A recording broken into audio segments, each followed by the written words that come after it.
Heureux de vous retrouver sur LMTV pour Parole de vie. Aujourd'hui encore, nous sommes dans l'évangile de Marc. Si vous avez une Bible, allez vite la chercher, ou alors si vous avez déjà votre Bible, c'est formidable. Alors, nous sommes dans l'évangile de Marc, chapitre 3. Et on parle d'un sujet assez sérieux aujourd'hui. Enfin, ils sont tous sérieux, évidemment, mais c'est quoi le blasphème contre le Saint-Esprit? C'est quoi cette affaire-là? On va rentrer un petit peu dans le détail de ce sujet-là. Marc, chapitre 3, on prend à partir du verset 20 pour avoir un contexte. Il se rend à la maison, c'est toujours cette fameuse maison à Capernaum ici, c'est le point de chute, de rencontre. Il se rend à la maison et la foule s'assembla de nouveau, en sorte qu'ils ne pouvaient pas même prendre leur repas. Vous imaginez? Je suis sûr que certains disciples autour de Jésus devaient être frustrés en disant « Mais c'est quoi cette foule-là? On n'est même pas capable de manger tranquille. Il y a une foule qui est là de sorte qu'ils n'étaient même pas capables de prendre leur repas. » Les parents de Jésus même, verset 21, ayant appris ce qui se passait, vinrent pour se saisir de lui, car ils disaient « Il est hors de sens ». Donc, pourquoi est-ce qu'on a cette phrase ici concernant la parenté? Quand on dit les parents ici, c'est au sens large, c'est la famille de Jésus.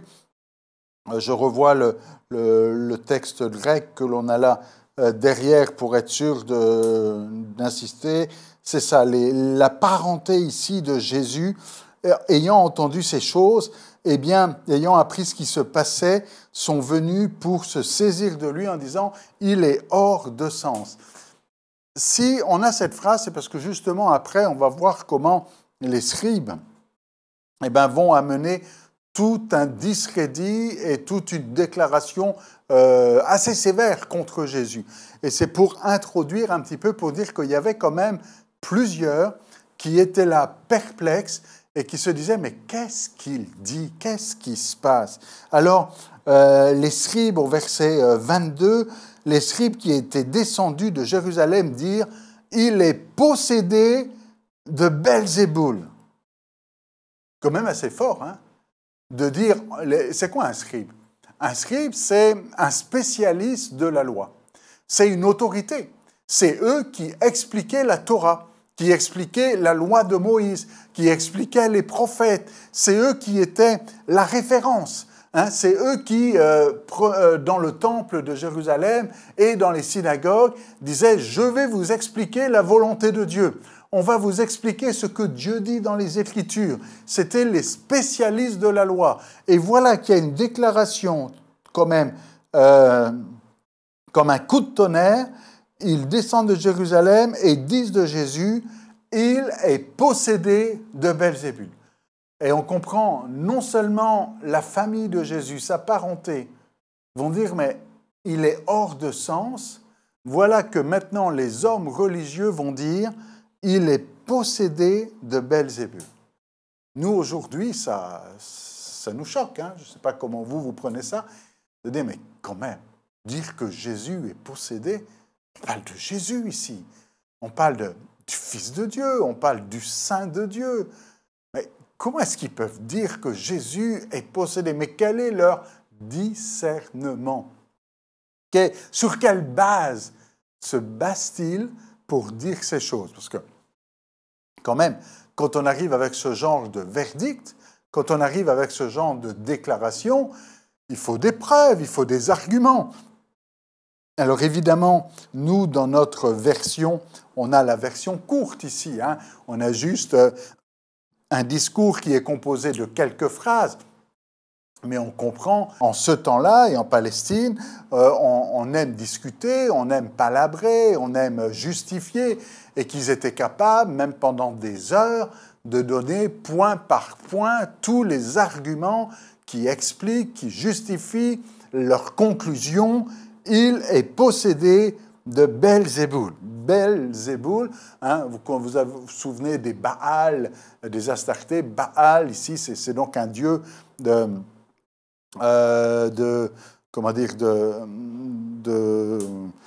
que l'on vénérait, un faux dieu, évidemment, et Bel, ça vient de Baal ici, mais en araméen cette fois-ci, et Belzéboul, c'est littéralement le dieu des mouches.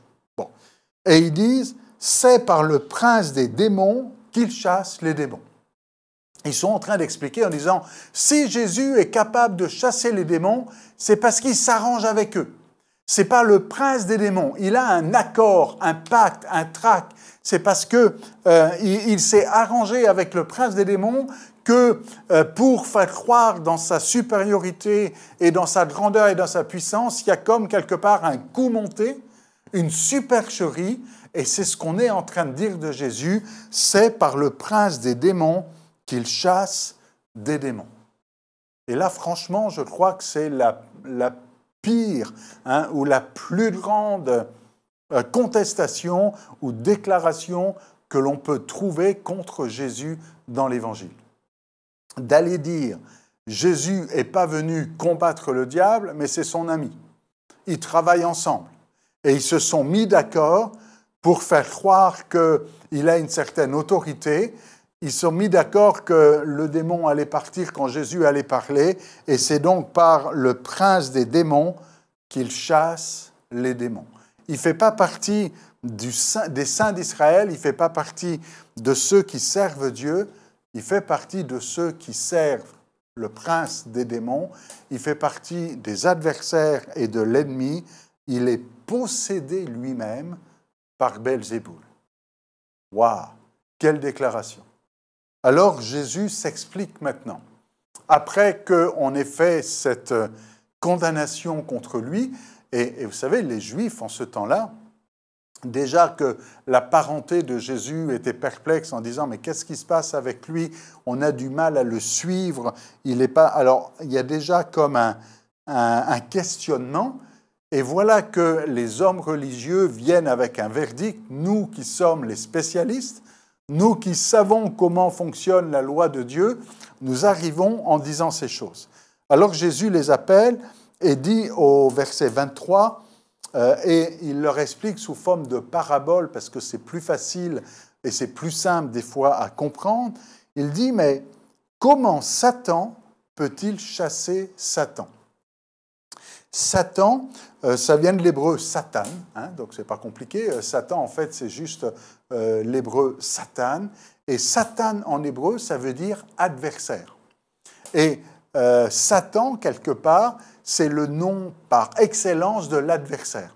Et on pourrait très bien traduire l'adversaire. D'ailleurs, il y a certaines Bibles qui ont traduit par l'adversaire lorsqu'ils voient le mot Satan en hébreu et qu'on a utilisé le même mot en grec, Satan.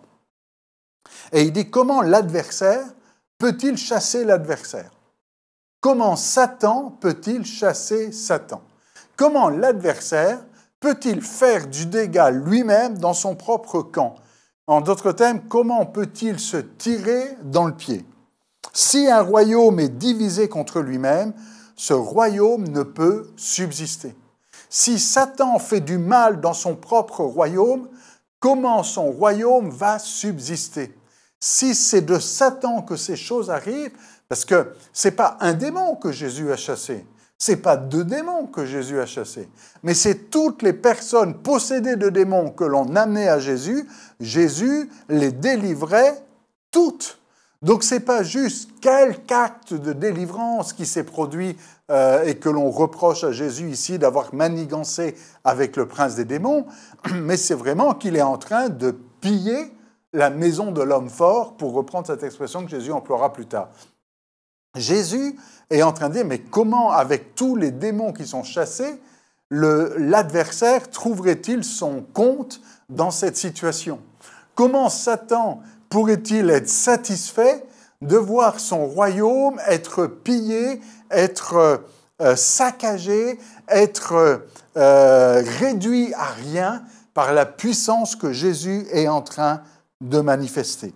Si un royaume est divisé contre lui-même, ce royaume ne peut subsister. Et si une maison est divisée contre elle-même, cette maison ne peut subsister. Alors, ayant dit cela, il arrive à cette conclusion au verset 26, « Si donc Satan se révolte contre lui-même », en d'autres termes, si vraiment c'est par le prince des démons que je chasse des démons, eh bien, si Satan est divisé, si Satan se révolte contre lui-même, il est divisé, et il ne peut subsister, mais c'est en fait de lui. Personne ne peut entrer dans la maison d'un homme fort et piller ses biens sans avoir auparavant lié cet homme fort, alors il pillera sa maison. Jésus est en train de dire, vous savez, Satan, c'est celui qu'on appelle le malin. Et ce ne serait pas malin de sa part d'agir de la sorte. Mais par contre, si c'est parce qu'il y a quelqu'un de plus fort que l'homme fort, qui est capable de le lier pour piller sa maison, parce que c'est ça l'image qui est ici.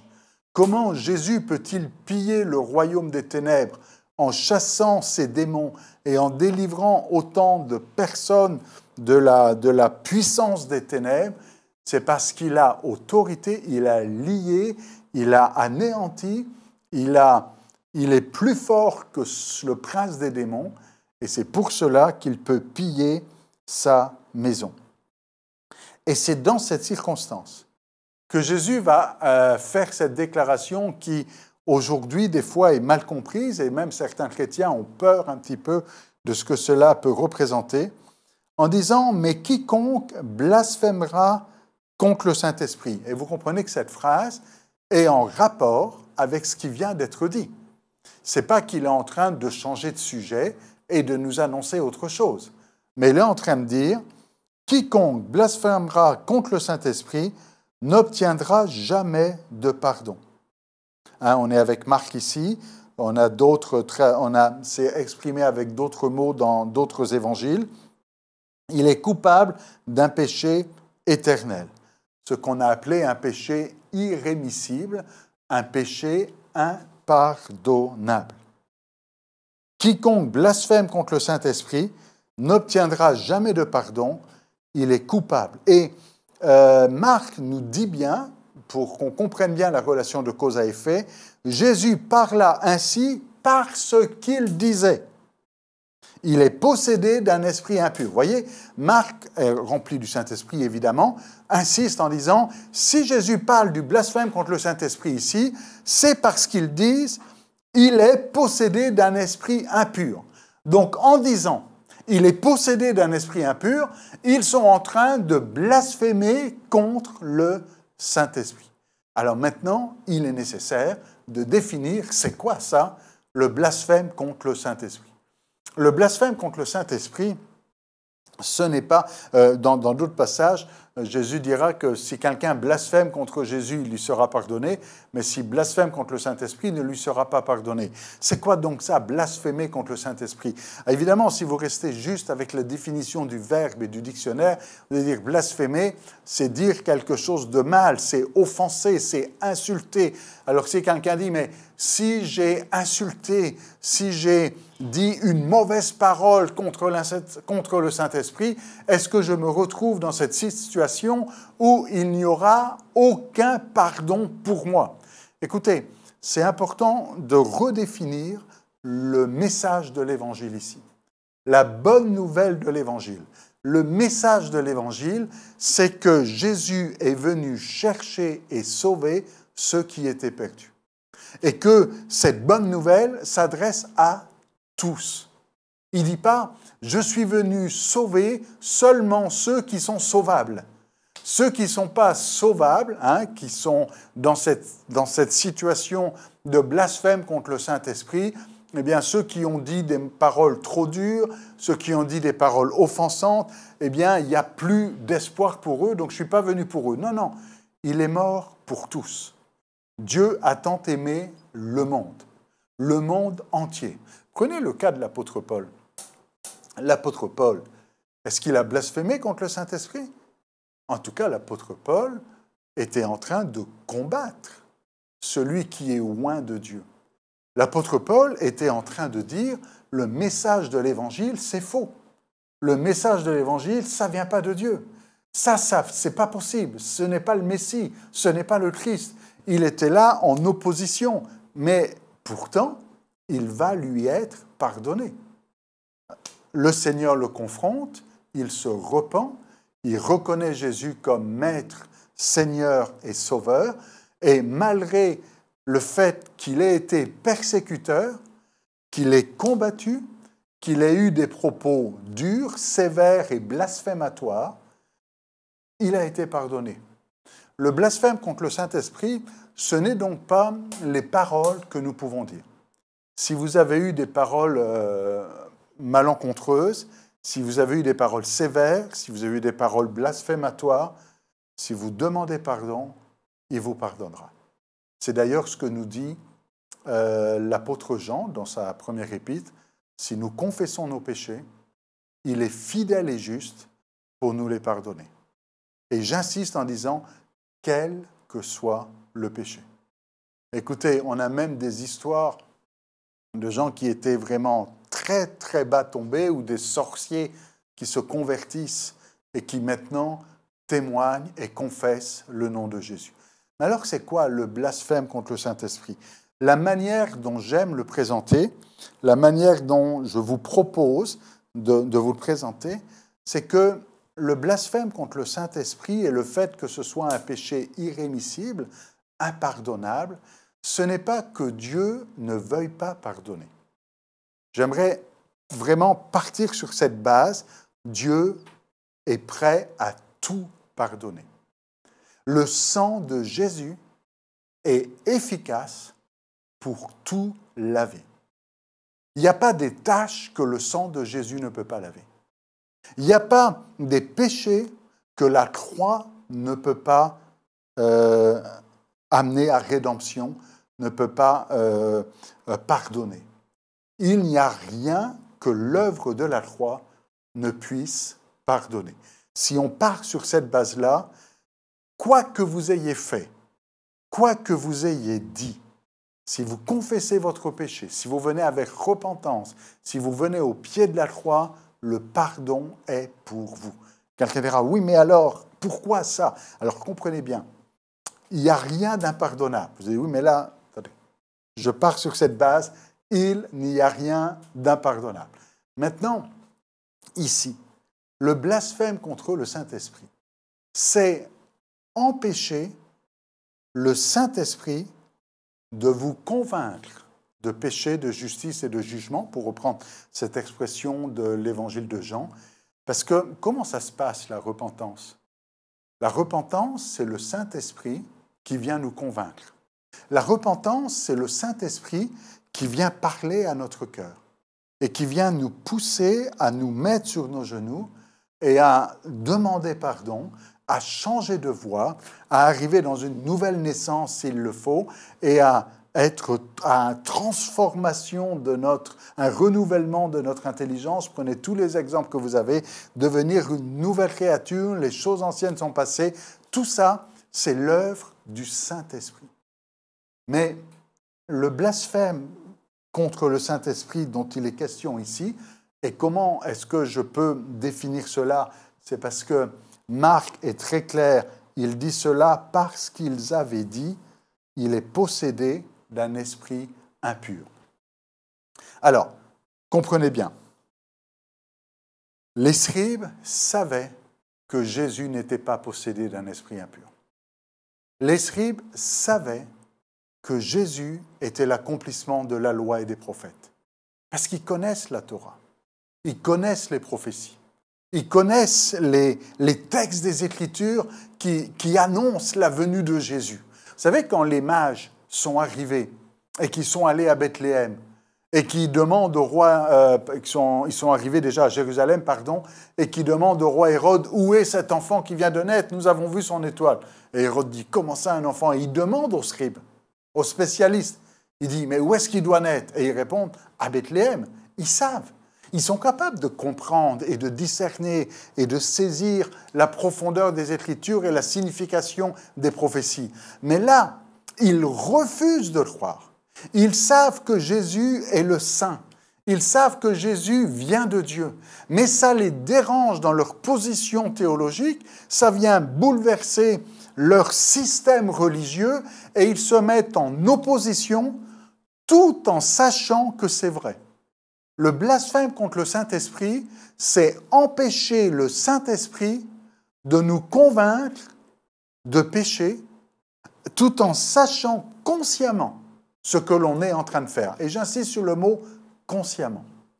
Si inconsciemment, si sans le savoir, vous êtes en opposition, en rébellion, il est possible de revenir à Dieu et de confesser votre péché et de laisser l'Esprit de Dieu venir vous amener à la repentance. Mais celui qui blasphème contre le Saint-Esprit, ce n'est pas que Dieu ne veuille pas le pardonner, mais c'est que lui-même se met dans une situation où il ne peut pas être pardonné, non pas parce que Dieu ne veut pas, mais parce qu'il empêche le Saint-Esprit de l'amener à la repentance. Est-ce que vous comprenez? Le Saint-Esprit est celui qui nous amène à la repentance. Mais si tu dis au Saint-Esprit, je ne veux pas que tu travailles dans mon cœur, je veux, et que tu dis consciemment au Saint-Esprit, je t'interdis de venir me convaincre, je t'interdis de faire ton œuvre dans ma vie, je t'interdis de venir m'influencer, je t'interdis de venir me ramener à Dieu. Comment est-ce que tu pourrais être pardonné puisque tu empêches le Saint-Esprit de te conduire sur le chemin du pardon, sur le chemin de la repentance qui pourrait t'amener au salut et au pardon de tes péchés. Le blasphème contre le Saint-Esprit est irrémissible, le blasphème contre le Saint-Esprit est impardonnable, non pas parce que Dieu ne veut pas pardonner, la volonté de Dieu, c'est que tous les hommes soient sauvés. La volonté de Dieu, c'est de tout pardonner. Mais celui qui se met dans une position d'empêcher le Saint-Esprit de travailler son cœur, se trouve dans une position où il ne peut plus être pardonné, non pas parce que Dieu ne veut pas le pardonner, mais parce que lui-même s'est interdit d'être convaincu par le Saint-Esprit. J'aime prendre comme exemple, et je conclus avec ça, l'histoire de Pharaon. Vous savez, Pharaon, avec la sortie d'Égypte, Pharaon refuse de laisser aller le peuple de Dieu. Quand Moïse vient dire à Pharaon, de la part de Dieu, « Laisse aller mon peuple afin qu'il me serve », Pharaon endurcit son cœur. Et je vous invite à bien lire le texte et vous allez comprendre que c'est Pharaon qui endurcit son cœur. Et ça se produit plusieurs fois. Pharaon a endurci son cœur. Ce n'est pas Dieu qui endurcit son cœur, mais c'est Pharaon qui endurcit son cœur. C'est-à-dire que, c'est quoi cet endurcissement de cœur?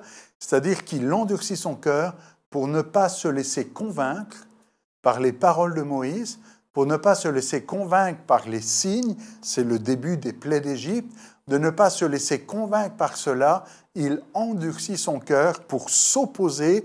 Et quand on endurcit son cœur, on est en train de faire une carapace pour empêcher le Saint-Esprit de venir nous convaincre. Et à un moment donné, il y a un changement de vocabulaire dans ce texte-là. Au début, c'est Pharaon endurcit son cœur.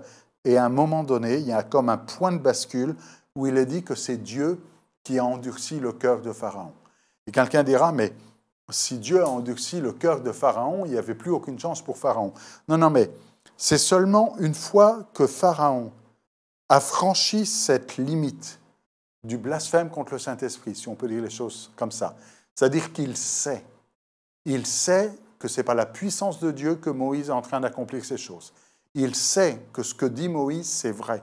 Il sait que c'est Dieu qui est en train de parler, mais il endurcit son cœur et il refuse de se soumettre et d'accepter le plan de Dieu ici. Et à un moment donné, il a franchi la ligne de non-retour. C'est-à-dire qu'il a un cœur tellement endurci que c'est plus possible pour lui de laisser l'Esprit de Dieu venir le convaincre. Et si Dieu va endurcir son cœur, c'est juste pour amplifier quelque part, amplifier la résistance et la gloire de cette sortie d'Égypte pour pouvoir dire c'est à main forte et à bras étendus que Dieu a délivré son peuple. Alors je conclus avec ça parce que le temps est déjà là. Si tu penses avoir blasphémé contre le Saint-Esprit, si tu es inquiet, si tu es dans la crainte, si tu es dans le doute, tu n'as pas blasphémé contre le Saint-Esprit. Tu as peut-être dit des choses que tu n'aurais pas dû dire. Tu as peut-être été rebelle, tu as peut-être été endurci, tu as peut-être été inconsistant, tu as peut-être dit des choses que tu regrettes et que tu n'aurais pas dû dire, mais il est temps pour toi de te repentir, de laisser l'Esprit de Dieu t'amener à la repentance, de confesser ton péché, et il te sera pardonné. Maintenant, celui qui a blasphémé contre le Saint-Esprit, il sait ce qu'il a fait. Il sait que l'Esprit de Dieu est vrai, il sait que la parole de Dieu est vraie, il sait que le message est vrai, mais il refuse de croire et il interdit au Saint-Esprit de travailler son corps. Vous comprenez que c'est quelque chose qui est quand même assez limité, ce n'est pas tout le monde qui passe par là. On est là plus peut-être avec un sorcier ou avec un sataniste ou avec quelqu'un qui connaît, et là c'est le cas d'hommes religieux. Ils savent que Jésus vient de Dieu, mais ils refusent de le croire. Alors j'espère que ça aura rassuré certains. Si vous êtes en doute, il est possible encore d'être pardonné parce que Dieu veut tout pardonner.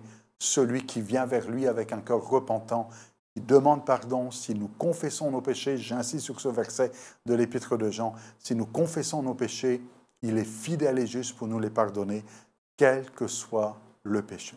Seigneur, je prie pour mon frère et ma sœur qui peut-être regrette et réalise qui a été rebelle avec un cœur endurci, mais qui aujourd'hui veut laisser l'Esprit de Dieu le convaincre et dire « Seigneur, aide-moi, convainc-moi, viens briser ce qui est dur en moi, je veux plier le genou, je veux confesser mon péché et je veux recevoir ton pardon avec joie. Seigneur, merci parce que tu pardonnes même le pire des coupables qui s'approchent de toi parce que l'œuvre de la croix est puissante et il n'y a rien que le sang de Jésus ne puisse laver aujourd'hui encore. Et pour cela, nous te sommes extrêmement reconnaissants. À toi toute la gloire. Amen. Soyez bénis.